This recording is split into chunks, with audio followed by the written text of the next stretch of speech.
Vous avez tous, plus ou moins, j'espère plutôt plus que moins, suivi un cycle AVARAP. À l'issue du cycle, théoriquement, vous avez un projet professionnel, vous avez un plan d'action et une offre de service. Après, comment avance-t-on? Par le réseau. Et le réseau, je mets au défi quelqu'un dans la salle qui, la première fois où il a dû prendre un contact réseau, n'a pas eu un peu d'inquiétude. Donc on a pensé à l'AVARAP que le meilleur moyen pour essayer de vous donner des armes, c'était d'inviter Hervé Baumlard, qui est, je pense qu'il ne m'en voudra pas de le lire, la référence en ce domaine chez nous en France. Hervé, je pense que c'est à vous. Bonsoir, je suis extrêmement ému parce qu'il y a une assemblée très très conséquente.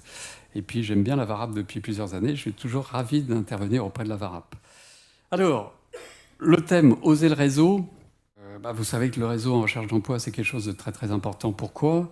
Parce qu'en France, nous sommes sur un marché de l'emploi où 80% des postes sont cachés. Pour trouver le bon job dans le marché caché, il y a un vecteur absolument fabuleux qui s'appelle le réseau.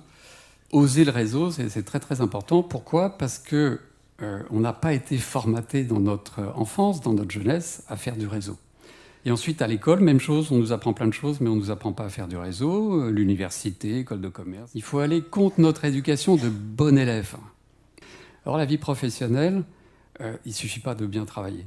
En faire plus, et en faire plus, c'est nouer des relations, rencontrer des gens, se faire connaître, se faire reconnaître. On ne peut pas faire du réseau en amateur. Il faut un positionnement précis. Il faut un personal branding. Il faut aussi des cibles précises. On n'est pas en mode réactif, on est en mode proactif. Il faut ensuite un pitch précis, une offre de service précise, une stratégie précise, etc. Quand vous appelez quelqu'un que vous ne connaissez pas, de la part de quelqu'un que vous connaissez, qu'on connaît tous les deux, c'est-à-dire des connecteurs, la personne qui reçoit votre coup de fil, vous, qu'elle ne connaît pas, soyons clairs, vous l'emmerdez. Donc vous allez me dire, ah bah formidable, excellente excuse pour ne pas faire de réseau, puisque j'embête les gens.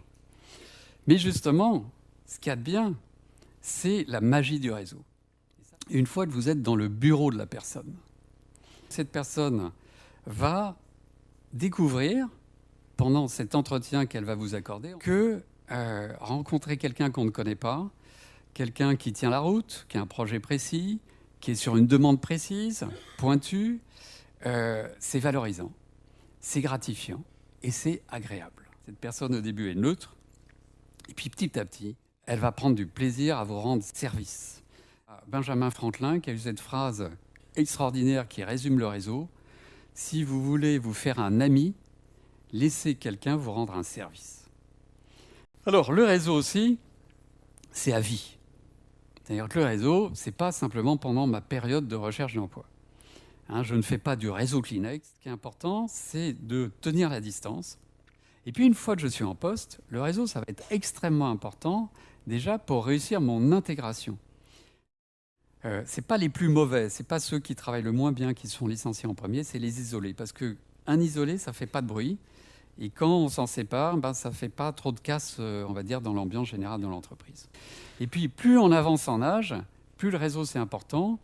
Donc, si je renouvelle pas régulièrement mon réseau, je me retrouve avec un réseau qui a fondu comme neige au soleil, puisque mon réseau, c'est en fait un réseau de retraités. Les réseaux sociaux, c'est absolument une révolution. Et LinkedIn aujourd'hui, c'est quoi?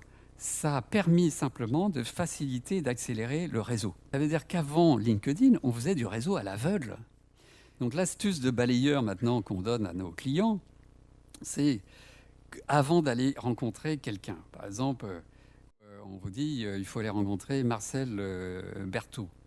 Je vais sur LinkedIn et je vois Marcel Berthaud. Et le lendemain, je propose à Marcel Berthaud, puisqu'il a accepté de me voir dans 15 jours, de me connecter avec lui sur LinkedIn. Donc je lui fais une invitation. Donc qu'est-ce que je vais faire 2 jours ou 3 jours avant le rendez-vous avec Marcel? Je vais aller me balader dans son réseau, dans ses 353 contacts, et regarder tous les gens qu'il connaît. Et ça veut dire qu'en face de lui, à la fin de l'entretien, une fois que l'entretien se sera bien passé, il sera prêt à me donner des contacts. Parce que là, il est chaud, il est chaud. Et donc, je vais être beaucoup plus précis dans ma demande de contact. Le réseau, c'est de la rencontre. C'est une poignée de clics ne remplace pas une poignée de main. Donc, à un moment, il faut aller rencontrer les gens. Au moins un entretien par jour. L'objectif que moi je fixe aux gens que j'accompagne, c'est entre 5 et 7. On ne cache jamais le fait qu'on cherche un job. Je suis actuellement en repositionnement professionnel, en transition de carrière, en tout ce que vous voulez, tous les mots qui évitent le mot chômage. Dans ce cadre-là, je viens bénéficier de vos conseils. Qu'on soit très clair, je ne vous demande pas un job dans votre société, mais je suis en recherche de job. Évidemment, le réseau, quand on est indépendant, c'est fondamental. Première chose que je vérifie, ce n'est pas tellement la compétence, c'est est-ce que tu es capable de faire du réseau pour développer ton business. Je vous propose de bannir le mot réseau, parce que le mot réseau en France est connoté négativement. Et ben moi, j'invente une nouvelle idée, parler de « je fais du connecting ». Pourquoi ? Parce que le réseau, c'est ça, c'est je me connecte à des gens qui se connectent à moi aussi, c'est la rencontre, etc. Vous faites quelque chose de nouveau, du connecting.